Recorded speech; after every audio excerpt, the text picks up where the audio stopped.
میں آپ کو خود اپنا تجربہ بتاتا ہوں کہ سن 1978 میں، یعنی آج سے تقریباً 38 سال پہلے مجھے سب سے پہلے امریکہ جانے کا اتفاق ہوا۔ اس وقت سن 1978 میں سب سے پہلے میں امریکہ گیا تھا، اور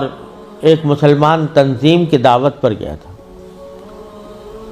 مسلمان تنظیم کا اس وقت بہت سی مسلمان تنظیموں کا ایک وفاق تھا جس نے ہمیں دعوت دی تھی۔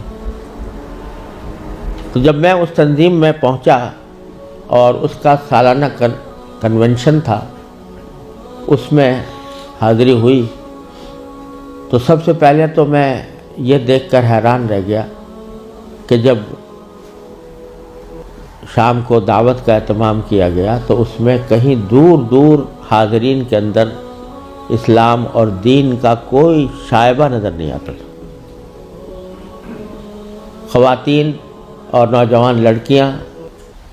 وہ مردوں کے ساتھ اور نیم برہنہ لباس میں بیٹھی ہوئی تھی، اور پھر اعلان یہ کیا گیا کہ اگر کسی کو حلال کو کھانا کھانا ہو تو مچھلی استعمال کریں، جس کا مطلب یہ تھا کہ کھانے میں حلال کا بھی کوئی فکر نہیں تھی۔ وہاں بیٹھنا مشکل ہو گیا، ہم لوگ کہیں الگ چلے گئے۔ اس کے بعد معلوم ہوا کہ ایک رقص و سرود کی زبردست محفل منعقد ہوئی۔ ایک بوٹنگ کا پروگرام تھا، اس بوٹنگ کے پروگرام میں سارا جو پروگرام تھا وہ رقص و سرود کی محفل میں گم ہو کر رہ گیا۔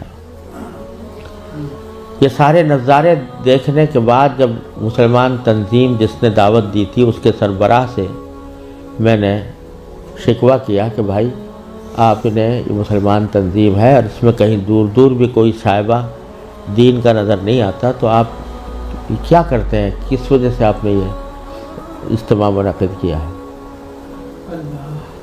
تو وہ لبنانی تھے وہ صاحب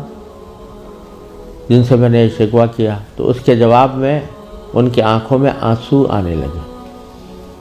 اور کہنے لگے مولانا آپ صحیح کہتے ہیں، لیکن یہ وہ قوم ہے کہ جس کے بارے میں بس ہم اتنا چاہتے ہیں کہ یہ کم از کم اپنے آپ کو مسلمان کہتی رہے۔ یہ اگر ہم یہ سمجھتے ہیں کہ اگر یہ صرف اپنے آپ کو مسلمان کہتی رہے تو یہ بھی ہماری کامیابی ہے، ورنہ اس کو اسلام سے کوئی تعلق رہا نہیں۔ ان کے آباء و اجداد کھانے پینے کی تلاش میں، تجارت اور معیشت کی تلاش میں یہاں آئے تھے، ان کو اپنے بچوں کی تعلیم و تربیت کی کوئی فکر نہیں تھی۔ یہ اسی ماحول کے اندر پلے بڑے ہیں، اور اس کے نتیجے میں ان کو دور دور بھی کہیں ان کے اندر کوئی شائبہ دین کا نظر نہیں آتا۔ ہمارا کام صرف یہ ہے کہ ان کو اس بات پر جمع کر لیں کہ بھئی تم مسلمان ہو، اپنے آپ کو مسلمان کہتے رہو، ورنہ اسلام کی کوئی چیز ان کے اندر باقی نہیں رہی۔ یہ منظر میں نے سن 1978 میں اپنی آنکھوں سے دیکھا، اور یہ عبرت ہوئی کہ اگر مسلمانوں نے اپنے بچوں کو، اپنی نسلوں کو صحیح تعلیم و تربیت دینے کی طرف توجہ نہ دی تو اللہ بچائے یہ اس بات کی کا اندیشہ ہے کہ اللہ بچائے جو آنے والی نسلیں ہیں وہ اللہ بچائے مرتد نہ ہو جائیں، اور اگر خدا نہ کرے ہماری اس بے توجہی اور غفلت کی وجہ سے ایسا ہوا کہ ہماری نئی نسلیں گمراہ ہوئیں، غلط راستے پر گئیں، تو اس کا وبال ہمارے اوپر ہو،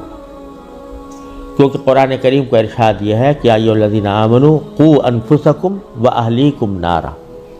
جہنم سے بچانا صرف انسان کے لیے اپنا فرض نہیں ہے کہ وہ خود اپنے آپ کو بچائے، بلکہ اپنے گھر والوں کو بچانا بھی اس کی اپنی ذمہ داری۔ اور یہ بڑے شرم کی بات ہوگی کہ ہمارے آباء و اجداد نے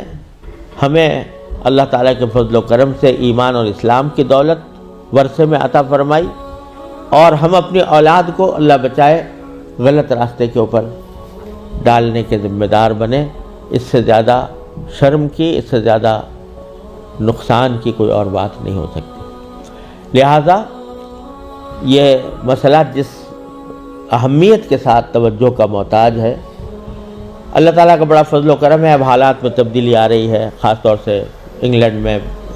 اور امریکہ میں بھی اب بہت مسلمانوں کو اس طرف توجہ ہوئی ہے، ادارے قائم ہو رہے ہیں. لیکن جس پیمانے پر ضرورت ہے اس پیمانے کی ابھی تک کمی ہے، اور اس کا واحد علاج یہی ہے کہ جس کے دل میں بھی یہ درد ہے وہ دامے درمے قدمے سخنے جس طرح بھی ہو سکے وہ ایسے ادارے قائم کرنے کی کوشش کرے، ان اداروں کے ساتھ تعاون کرے، اس میں اپنے بچوں کو بھیجنے کا اہتمام کرے.